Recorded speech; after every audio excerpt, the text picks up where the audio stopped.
we're exploring the creepy world of Zoochosis, a zoo management game with a dark twist. Let's see if it's worth playing. In Zoochosis, you start as a young man finishing up an interview for an overnight zookeeper position. The manager walks you through some of your initial tasks, like feeding the giraffes, cutting up their food, taking poop samples, scanning their heat signatures, and even preparing and giving them medication. This serves as your basic training and introduction to the game's mechanics. The game's atmosphere is spooky from the start, even though you're just doing standard zoo tasks. After your brief training, you head back to the manager's office and you're hired on the spot. The manager locks you into the facility and tells you to send your wife, who's been waiting outside, home for the night. From there, you're left to manage the zoo on your own. The gameplay feels familiar if you've played other horror titles. You get basic items like a flashlight and some zoo equipment. The zoo is large and you move between enclosures on a train cart, which becomes your home base. The mechanics are pretty easy to pick up on, even with the slightly fast-paced gameplay. What starts as normal zoo management quickly gives way to a deeper, darker twist, which the game hints at early on.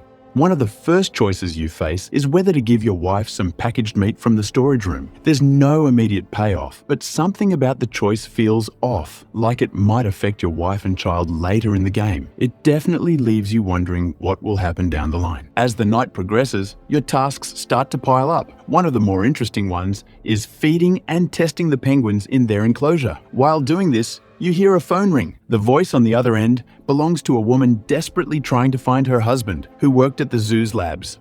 She hasn't heard from him in a while, and you can choose whether or not to help her. Once you're done with the penguins, cutting up their food, feeding them, and checking their poop, you'll come across one that needs medication because its temperature is off. You take care of it, pack up your things, and get a jump scare on the way out. A giant arm suddenly crashes down from the ceiling, completely catching you off guard. It's the first real moment that shows the horror elements are about to ramp up. Heading back to the giraffe enclosure, where you previously treated a sick giraffe, you get another phone call. This time, it's from someone claiming to work at the zoo. They tell you that the woman who called you earlier is crazy, there's no lab, and her husband was actually cheating on her. It's another layer of mystery that keeps you on your toes. Zoochosis combines a spooky atmosphere with the familiarity of zoo management, but it's clear there's a dark twist lurking beneath the surface. The game turns a place known for joy and entertainment into something unsettling and eerie. It's easy to imagine this game being a hit with streamers and content creators. If you enjoy horror games that start slow but build up to something sinister, Zoochosis could definitely be worth checking out. Don't forget to hit subscribe and stay tuned for more game reviews. See you in the next one.